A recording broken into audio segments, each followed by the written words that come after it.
Bon, un petit exemple de l'importance des travaux du Parlement européen dans votre vie quotidienne. Ça peut vous paraître éloigné, ça peut vous paraître un petit peu abstrait comme ça, Bruxelles, l'Europe, le Parlement, le Conseil, la Commission. Il y a 2 mois, les eurodéputés ont décidé d'abolir les frais d'itinérance. Lorsque vous vous rendez de l'autre côté de la frontière en Allemagne, vous passez un coup de fil à un ami en France, vous êtes surtaxé par votre opérateur. Vous pourrez croire qu'aujourd'hui, en 2014, l'Union européenne, ça va à l'encontre du principe du marché commun, à l'encontre du principe de libre circulation des personnes dans l'Union. C'est ce que les députés européens ont pensé. Ils ont donc voté pour abolir ces frais d'itinérance et vous n'en payerez plus à partir de décembre 2015. Bon, c'est un exemple parmi d'autres qu'on vous cite ce soir pour vous montrer que le Parlement européen prend des décisions qui comptent pour vous dans votre vie quotidienne.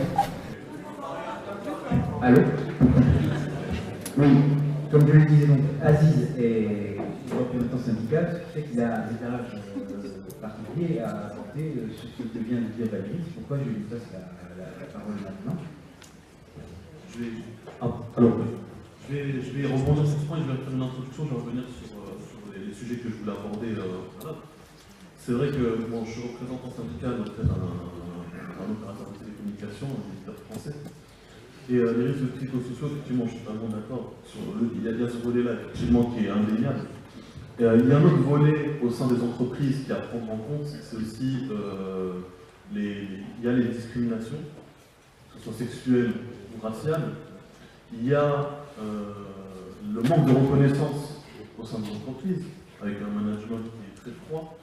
Il y a aussi un problème au niveau management dans le cadre de l'évolution professionnelle. Aujourd'hui, un constat en France, on est mauvais dans l'évolution professionnelle. Aujourd'hui, le constat, c'est qu'on est trop souvent sur des évolutions professionnelles, je le dis, de copinage, où on s'entend bien avec un ami, on va le faire évoluer. Et à force de mettre les mauvaises personnes au bon endroit, forcément, ça va mal. Donc en tant que chef d'entreprise, s'il y en a parmi vous, de faire attention. Moi, je suis pour les méthodes anglo-saxonnes et germaniques qui sont sur les compétences. Vous êtes compétent. Vous avez beau être boulanger, plombier, si vous êtes compétent pour faire ça, on y va. Pour revenir sur le monde du travail, effectivement, on parlait de législation paroxysme, de perte des réseaux sociaux, effectivement. Je vais revenir très rapidement, je suis dans les télécommunications. Vous avez pu constater une évolution sur le marché des télécommunications avec l'arrivée de Free. Free, aujourd'hui, a cassé complètement les prix. Moi, c'est ma vision personnelle. On assiste aujourd'hui à un démantèlement total des télécoms français. Depuis qu'ils sont arrivés, les prix ont baissé. On regarde le salaire chez Free, un salaire, on prend les postes, les mêmes postes. Hein. Chez Free, dans ma société, il y a 500 € d'écart, donc en moins chez Free. Ils ont tout localisé dans d'autres pays, en offshore. Des sociétés comme la mienne a dû céder, a dû arrêter les contrats avec les prestataires. Donc, licencier, faire un plan de sauvetage d'emploi. Donc, il y a des personnes qui sont parties chez Bouygues, d'autres entreprises, SFR, Orange. Donc, et aujourd'hui, on est en train de voir SFR racheté par Numéricable, Bouygues racheté par Orange, Free qui est là, on ne sait pas trop ce qu'ils vont faire parce qu'ils ont du mal à développer leur réseau. Et au niveau européen, il y a une législation qui commence à changer. Ils veulent décloisonner le marché européen afin qu'un opérateur polonais ou français puisse vendre des abonnements ici et là. Et aujourd'hui, l'année dernière, il y a les commissions européennes, ils veulent supprimer ce qu'on appelle le roaming. Le roaming, c'est quoi? Vous allez à l'étranger, vous appelez depuis l'étranger la France, vous êtes surfacturé.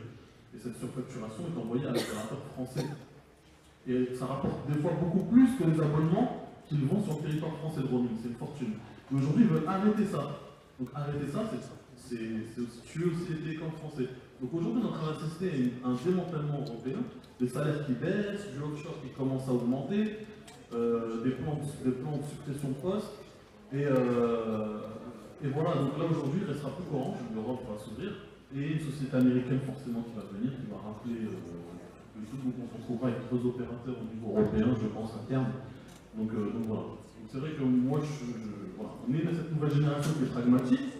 Là, j'ai peut-être donné des informations par rapport au monde du travail, etc., où j'ai donné un modèle anglo-saxon qui peut me donner peut-être une casquette un peu libérale dans ma tête, mais en même temps pragmatique, parce que je vois que le modèle économique européen, c'est pas bon.